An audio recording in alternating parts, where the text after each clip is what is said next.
యవనస్తులైన పిల్లలు బాధపడకండి.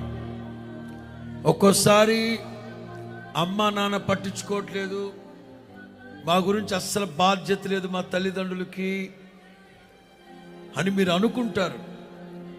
ఏ తల్లిదండ్రులకి మీ మీద భారం ఉండదు, బాధ్యత ఉండదు. వాళ్ళకి చేయలేక, వాళ్ళకి స్తోమత లేక.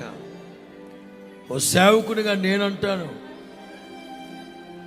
పరమందున్న తండ్రి మీద ఆనుకో, క్షేమాధారమైన ప్రభు మీద ఆనుకో. అడగండి ప్రభుని, ప్రభువా నా భారమంతా నీవే మోయాలి. నేను చదువుకుందామంటే ఎంతో ఖర్చు అవుతుంది,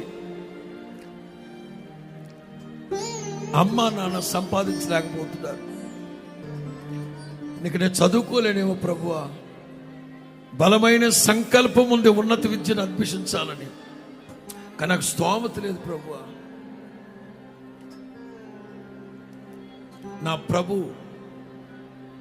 వాత్సల్యపూర్ణుడు, నీ భారమంతా నా ప్రభువే మోస్తాడు, నీ భారమంతా ప్రభువే భుజాల మీద మోస్తాడు. నీవు ఆశపడు, ప్రభుత్వాల ద్వారా మార్గాలు తెరుస్తాడు దేవుడు, వాళ్ళ మెడ వంచుతాడు దేవుడు.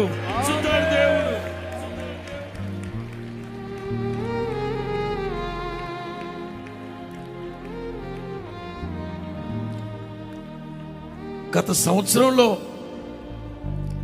వచ్చిన అవకాశాలని చేతులారా పోగొట్టుకున్నాను ప్రభువా. ఇక నా జీవితంలో రాదేమో ప్రభువా. బాధపడకు, నశించిన దాన్ని వెతికి రక్షించడానికి ప్రభు ఈ లోకానికి వచ్చింది. నువ్వు ఏ అవకాశాన్ని అయితే పోగొట్టుకున్నావో, ఏ అవకాశాన్ని అయితే జార విడుచుకున్నావో, నా ప్రభువు తీసుకొచ్చి నీ భుజం మీద పెట్టబోతున్నా. నేను సంతోషింప చేయబోతున్నాడు ఆయన. మనుషులు చేస్తే ఒక్క పూటకి సరిపడానే చేస్తారు. అబ్రహాము హాగరుకి చేసింది ఒక్క పూట కూడే, కానీ బోయజు ఆవిడ జీవితానికి సరిపడా ఇచ్చాడు.